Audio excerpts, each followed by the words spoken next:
O atirador foi encontrado morto dentro da cela onde ele estava.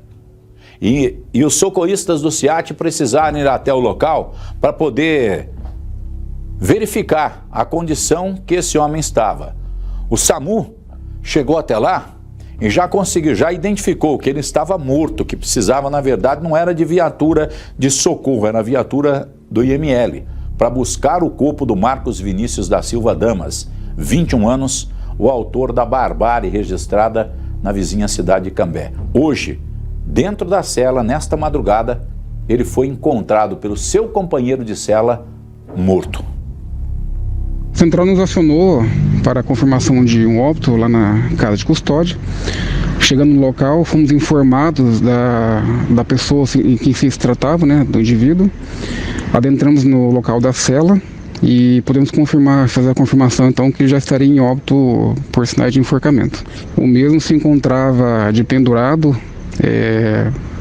foi enforcado, né, na cela, junto ali à porta ali da cela.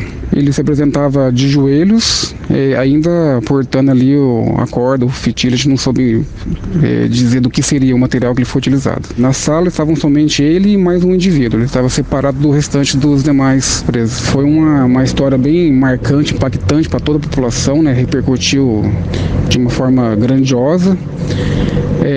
Eu sei que muitos queriam outro tipo de justiça, mas a gente não pode afirmar agora todas as situações que foram ocorridas, mas infelizmente da nossa parte da saúde nós não podemos fazer nada. O advogado da família foi acompanhar o pai hoje na delegacia de polícia, no Instituto Médico Legal. Por quê? Porque o corpo do filho dele, encontrado sem vida na cela da penitenciária, foi trazido para o IML. Camargo, foi uma movimentação grande durante a manhã no Instituto Médico Legal, que também agora abriga o Instituto de Criminalística. Os advogados Gaia compareceram no local, juntamente com o Dr. Jean, acompanhando o pai do Marcos, o Dr. Marcelo Gaia, que foi o contratado, né, pela família. Dr. Gaia, conta pra gente, como é que foram esses últimos momentos que o senhor esteve conversando no parlatório com o menino Marcos? Primeiramente, eu quero externar aqui os meus sentimentos, Evandro Camargo, aos familiares do Luan e da Caroline. Uma tragédia, né? Quero externar aqui meus sentimentos à família do Marcos. E ontem eu fui contratado para acompanhá-lo, tá? Tinha audiência de custódia às 4 da tarde, Evandro. Eu não participei de nenhum momento da prisão. Eu tive conhecimento dessa tragédia pelas redes sociais. E no dia seguinte, à noite, pro dia seguinte, eu tive o contato com familiares. E depois de uma longa reunião, eu decidi assumir o processo. O que o senhor chegou a conversar com o Marcos? O que ele contou? Qual foi a versão dele, a história dele, doutor? Evandro, eu fui por volta das 2h30 na casa de custódia. A audiência era às 16h. Processo em segredo absoluto. Eu não tinha tido acesso a nenhuma peça. Eu não sabia de nada, estava na cega. Então o meu contato, fui com a família na casa de custódia, fui muito bem recebido pelo diretor, pelo chefe de segurança. A preocupação deles em deixá-los separados, em garantir a segurança deles dentro da unidade penal, porque eles não sabiam como a massa carcerária iria reagir. Estava o Marcos e o outro acusado juntos então? Me parece que estavam os dois. Tive contato no parlatório com o Marcos, e o Marcos, me apresentei, a preocupação dele era com os pais. E se mostrava arrependido, né? Então, sobre os fatos, como eu não tinha tido acesso, e o que eu sabia era o que eu via nos vídeos e conversas de repórteres e nas redes sociais, sobre a motivação eu não adentrei muito, mas alguns detalhes ele falou para mim. Que detalhes, doutor? Vamos pensar assim. Eu falei que ia ter audiência de custódia, doutor, mas eu vou ter que falar tudo de novo. Eu não tinha acompanhado o que ele falou para o Dr. Paulo e para o Dr. Edgar Soriani. Então ele começou a falar algumas coisas. Não, doutor, eu falei, mas eu sei que você cometeu esses fatos.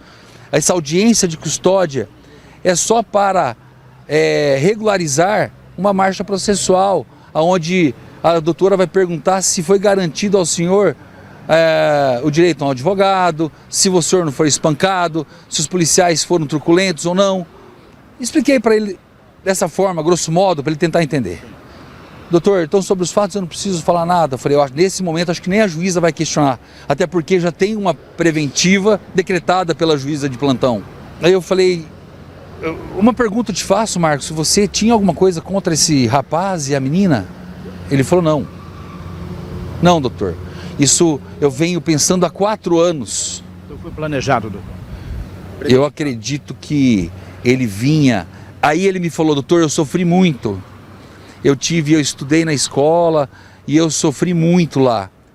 Eu era franzino, era puxado, bullying.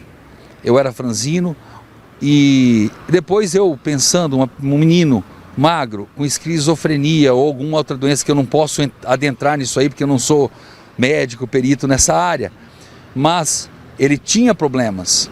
E aí, acho que os outros colegas, de alguma forma, brincavam com ele lá e eram brincadeiras bobas, né? O crime foi planejado por ele, tinha outras pessoas envolvidas, evidentemente que tem um detido, quem filmou, isso aí o senhor já teve acesso a alguma informação? Como eu falei para vocês, eu tive acesso ontem, então eu não tive a oportunidade de estudar o processo de forma minuciosa. Sei pelo depoimento dele que ele falou que tinha um mentor. Até eu falei mentor que espiritual, um mentor, não, pessoa, doutor. Mas daí falaram que a pessoa que eu falava não era... Falaram que era a que estava aqui, mas não era a que estava aqui. Nem eu estou sabendo direito, doutor. Ele estava bem confuso então, né? Confuso. Estava 2 dias sem medicamentos. Eu estou com alguns documentos que a família me passou. Documentos receituários dos médicos, alguns documentos, um caderno, brochura, com muita coisa, Diário. Como se fosse um diário, muita coisa pesada. E eu ia colaborar, a minha defesa ia ser nunca para afrontar as vítimas, denegrir as vítimas, não. A defesa seria para auxiliar e para tentar esclarecer esses fatos. Uma defesa técnica, doutor? Sim. Até para saber como é que ele conseguiu a arma, o senhor tinha alguma informação, material? Ele comprou a arma, né? Ele trabalhava com o pai e foi guardando dinheiro e fez a aquisição da arma. O senhor acompanhou o pai aqui, né? Uma tristeza muito grande, sim. Comoção também. O pai e a mãe amavam o filho, né?